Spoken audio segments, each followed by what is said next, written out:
this is what happens when you get to the limits of what any normal person would want in a phone and then just blow right past it.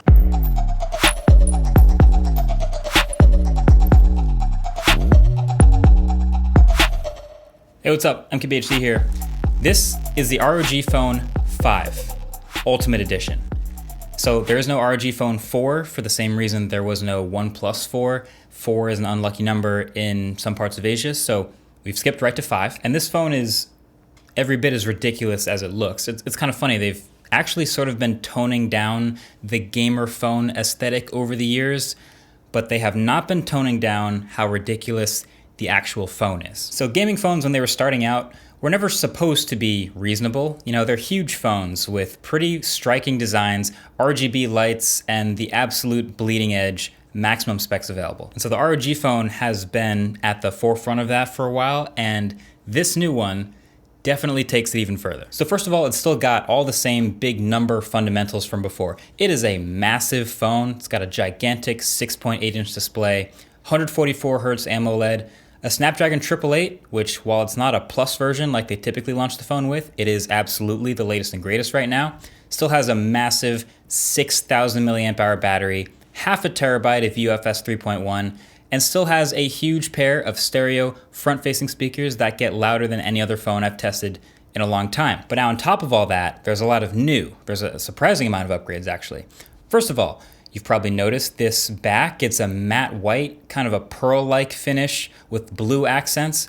It's not the grippiest thing in the world, but it does reject fingerprints really well, and overall, the look's not too crazy. It's still unmistakably an ROG phone with those slanted lines, and they just love printing text all over the phone. So Republic of Gamers logo, the number 5 for ROG Phone 5, the quad bear camera text, and at the top it says, "For those who dare," for some reason. They love that text. But I do think the SIM card tray in blue is a super nice touch, and while the huge white phone still does stand out, I do feel like the whole gamer phone aesthetic is maturing a little bit from just like rainbow puke. Now right in the middle, and you might have caught that, there is still a little bit of a glossy piece right there, and you might be wondering what that is. That is another screen on the back of this phone, so it's called ROG Vision. So there's this little 1.5-inch black and white screen that can display different kinds of information. The settings for it here are in Asus's Armoury Crate app instead of in the settings app, but once you dive in here, you can turn the screen on and off and then choose what the screen lights up for. So you can see it lights up when the phone's screen is on, it lights up when the phone is charging, it even lights up when you receive a phone call. And then for each of these scenarios, you can actually go in and customize the exact animations that play in each scenario to the point where you can actually create new animations and import images that you want to use and make new animations for yourself. It's crazy. Now, this is how I got the MKBHD text animation here playing on the back of my phone anytime my screen is on. It's even orientation sensitive. I know, it's extra. There's no other phone that does this, and that's probably for a reason. But hey, if you're gonna go niche, you might as well go all the way down the customization rabbit hole, and Asus has like really committed to something unique here. So okay, there's no doubt they've leveled up the aesthetics. It definitely still looks like a gamer phone, but Asus didn't just stop at the aesthetics. So that 6,000 milliamp hour battery I mentioned, the one that won it the smartphone award for battery last year, it's upgraded that to a fast charging system inside thanks to two things. This really beefy, heavy 65 watt charging brick that comes in the box, and the new dual battery system inside. So it's actually now a pair of 3,000 milliamp hour batteries that charge in parallel. So this is the same concept that OnePlus was using with the 8T. Two smaller batteries in parallel charge faster than one huge one. So now it's a massive, best-in-class battery that also charges really fast, roughly 0 to 75% in around half an hour, which is plenty. Now that's already great. That's already, I get a day and a half of completely carefree use out of this phone at 144 Hertz, which is crazy. And if you want to take it easy, set it to auto mode, those numbers start to get kind of ridiculous. At 60 Hertz, it's easily 2 days. But the other thing to think about with a fast charging system like this is you still want to think about battery health long term. And that's also something Asus is thinking about. So they've built in a bunch of different battery charging adjustments to address that. So there's now steady charging, which charges slower for better battery health. There's scheduled charging, so you can reduce the time that the battery is full and not in use. So basically it slow charges overnight and then finishes up to 100% when it's time to get up. And you can set that to finish charging depending on when your scheduled alarm is. That is dope. And you can also manually set a charging upper limit to just straight up limit your max charge to 80 or 90%. And then on top of that, there's something called bypass mode, which is such a gamer specific thing. But when you're in this mode, you plug in the phone, let's say you're gaming, it bypasses charging the battery and just puts the power straight into the system so that you're not heating up the battery as you're charging, because you're not charging, and you're not cycling the battery. So it's just going straight into the actual system. Who would have thought? It's a great idea. So I'm clearly very impressed with the battery, as you can probably tell. But there's more. First of all, they brought the headphone jack back. Is this the first phone that I've seen that's ditched the headphone jack with 1 year's upgrade and then brought it back the next year? I think so. So they moved it from the phone in the ROG Phone 3 to the fan accessory through USB last year. Now it's back in the phone. And not only is the headphone jack back, but there's a DAC behind it, and there's a whole audio wizard built into the software that lets you drag 10 different frequency response sliders and change the audio in a crazy way. Like that's approaching too much customization at this point. It's awesome. They've also technically leveled up the performance and the specs of the phone here too. So imagine all the highest end specs possible that can fit in a phone. Snapdragon 888 chip, check. Half a terabyte of the fastest UFS 3.1 storage, check. 18 gigs of RAM on this highest end version, check. 144 Hz maximum refresh rate on the display with a 300 Hz touch sample rate, check. This is about as consistently smooth of a phone as you'll get to see. Like 18 gigs of RAM in a phone? Is this some kind of joke? Like, clearly I'm not the biggest gamer. I don't really play games on my phone like that. So I'm playing games to test this, and it's obviously very responsive. But the performance difference between this and something like a Galaxy S21, something with maybe 12 gigs of RAM, to be fair, is pretty small. So this is, like I mentioned at the beginning, the ROG Phone 5 Ultimate Edition, which is the highest end in a new lineup of phones, which I'll get to in a minute.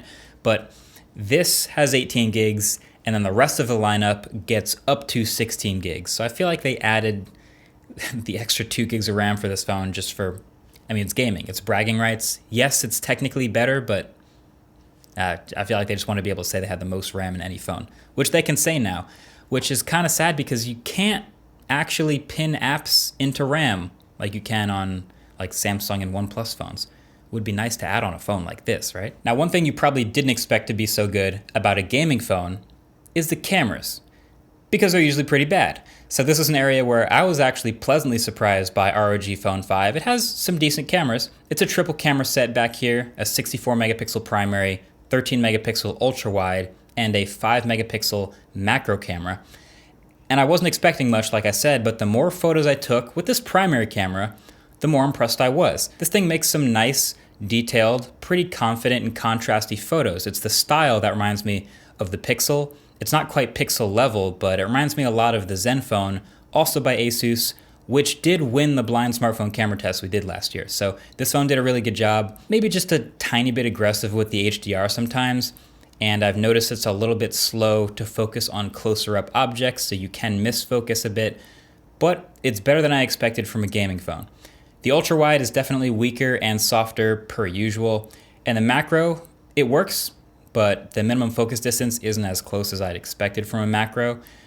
And the selfie camera is wildly inconsistent with exposure. So it's fine, but even in the same room with back-to-back selfies, I could get like totally different shots. Look, I know you're probably not getting this phone just for the cameras, but it's nice that it's not super disappointing. So I would give it like a B-. In the grand world of smartphone cameras, it's a B-. It's not bad. The reason you would buy a phone like this is because of the power you get in the palm of your hands and the ridiculous level of customization possible. You saw the audio customization behind the headphone jack. You already saw the display on the back of this phone acting like a notification LED on steroids, even though this phone already has a notification LED. But then there's also these performance profiles in the Armory crate that let you quickly flip over into a gaming mode or an everyday use mode or a battery saver mode, and then all the custom settings that go with it. And there's even the custom buttons. Did you even remember the custom buttons on this phone? It's kind of a big deal. There's a pair of the shoulder triggers called air triggers that are mappable, And in addition, there's a second set of back buttons. And from my experience, they're not as sensitive, but they do work by just kind of sliding your finger over them. Honestly, I don't even know what games I would play that are serious enough to take advantage of these, but if you do, that's 2 more extra buttons on the back of this phone, so you don't have to cover that precious screen real estate with your fingers. It's crazy stuff. And on top of all of that, like I said, it feels like a sports car that you can also drive on the daily. And I say that because Zen UI feels pretty close to stock Android. Like, they've built a lot of the features directly into the settings without turning it into some blinged out, over the top, gamery look. I mean, it can be that when you want it to, but if you're not, it's a very usable daily phone. Now, I've said a lot of good things in the past, however many minutes this has been so far. Now, if you're thinking, well, what's the catch? What are the bad parts of this phone? There's gotta be stuff that's not perfect. And there is, definitely. I would say a bunch of it adds up to feeling a little bit less premium than the highest end phones in this price bracket. And maybe that's because I've just used some of the other ones recently. But there's some stuff to note. Like, the vibration motor and the haptics aren't great at all. And in a gaming phone, actually, I would expect this to be a pretty heavy focus. Like, having great haptics in a gaming phone for immersion's sake would feel really cool. This is maybe 1 notch better than the classic old vibration motors of the past. It's nowhere near the best, doesn't feel very precise or tight at all. The fingerprint reader is slow. Like, there's no way around it. I guess if I'm sticking with my car analogy, that would be like taking a long time to turn on. I don't know. It just gets annoying after a while when it is slow to unlock a lot. And then the display, while it is super responsive, we know the 144 Hz is great, it's still slightly below A1 quality. Like, there's a bit of the telltale rainbowing when you're off axis, and while the max brightness did improve, it can still get washed out in harsh sun. There's no wireless charging, call quality is definitely not that great, and the rubber plug on the side USB ports falls out really easily, and they definitely know this because they included 2 extra ones in the box, but I'm convinced I'm gonna lose them all. And also, fun fact, we did manage to kill this phone to 0% battery, and when we did, it wouldn't charge back up until we plugged it in the side USB port, which Asus tells us is the primary USB port. Asus also tells us that this will be fixed with an upcoming software update. So, like, it's not perfect. Like, there's definitely stuff that's quirky about it, but the thing is, I think the easy complaint about a phone like this is that is a giant clunky form factor with like kind of thick bezels. Why wouldn't you go closer to the edge and do a hole punch? But on a gaming phone, if the idea is to be here all the time and not interrupt your view with a hole punch, then having a little extra on the side to hold it and having huge front-facing stereo speakers is a trade-off that I think makes a lot of sense. So overall, this is a really fun, ridiculous phone. So now that you've made it all the way to the end of this video, I'm assuming you have like at least a tiny little bit of interest in buying this, right? So this phone, this ROG 5 Ultimate Edition highest end spec, is 1,299 euros.